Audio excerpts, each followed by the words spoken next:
There are so many things to see and do at Buckingham Palace. You can discover the highlights of a visit to Buckingham Palace, the official London residence of His Majesty the King. Hello everyone, and welcome to another video. Today, we'll be looking inside Queen Elizabeth II's $5 billion Buckingham Palace. Yeah, you heard it right. So, let's start our video.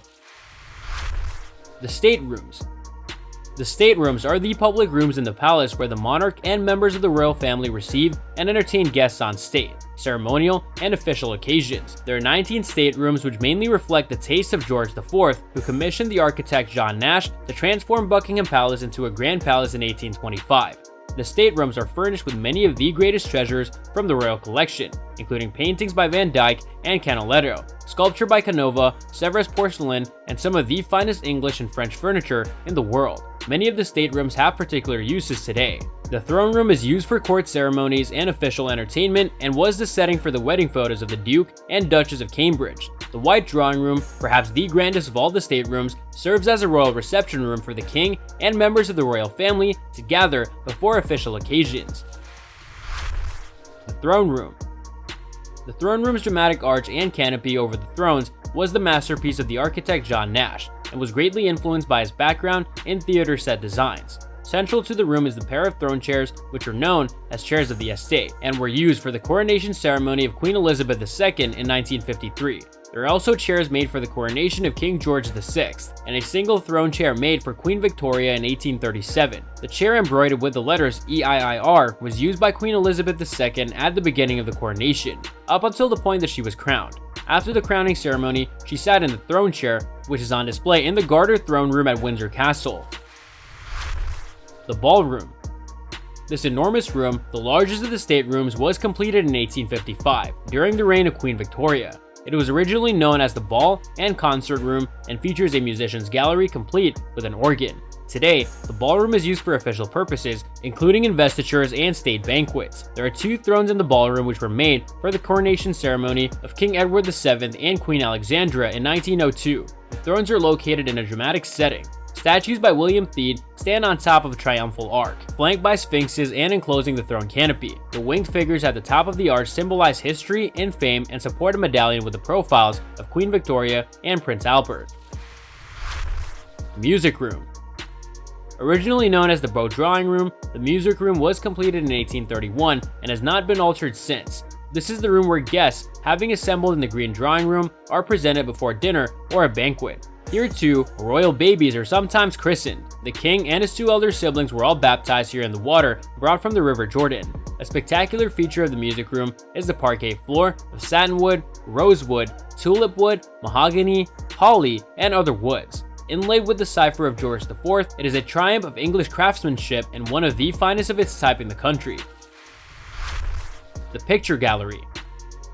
The picture gallery inside Buckingham Palace displays some of the greatest paintings in the royal collection. It was created by the architect John Nash as part of its transformation of Buckingham House into a palace for George IV in 1825. The 47-meter room was designed as a setting for the King's picture collection. The paintings in the picture gallery are changed quite regularly, as the King lends many works of art to exhibitions around the UK and overseas. Currently, you can see Italian, Dutch, and Flemish works mainly from the 17th century, grouped by subject and artistic nationality. Among the artists represented are Titian, Rembrandt, Rubens, Van Dyck, and Claude. The picture gallery has always been used for official entertainment. Today, it is a setting for receptions hosted by the monarch and members of the royal family to recognize achievement in a particular walk of life or a sector in the community. It is also here that the recipients of honors wait before being led into the ballroom for their investiture. The Grand Staircase. Designed by John Nash and inspired by his experience working in London theaters, the Grand Staircase provides a sense of excitement and expectation for the rooms that follow. Full-length portraits of immediate members of Queen Victoria's family decorate the upper part of the staircase. These include her grandparents King George III and Queen Charlotte by Sir William Beechey, and her parents the Duke and Duchess of Kent by George Daw, and Sir George Hayter and her uncle William IV by Sir Thomas Lawrence. Palace Garden. Features of the 16-hectare garden include the 150-meter herbaceous border, a summer house, a rose garden, the enormous Waterloo vase, and the palace tennis court, where King George VI and Fred Perry played in the 1930s. The garden is best known as the setting for Queen Elizabeth II's garden parties. Read more about the garden today and the people who helped create it. Changing the guard.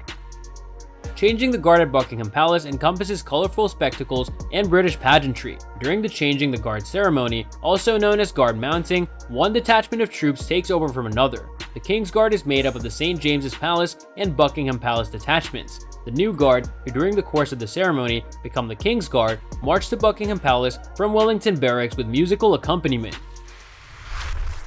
Treasures of the Palace.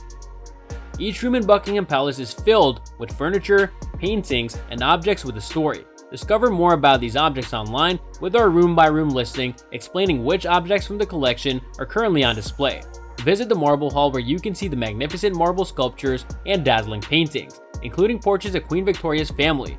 Before you visit, go behind the scenes and read about how some of these wonderful paintings were conserved. And that's all for today's video. What are your thoughts on this? Let me know in the comments section down below.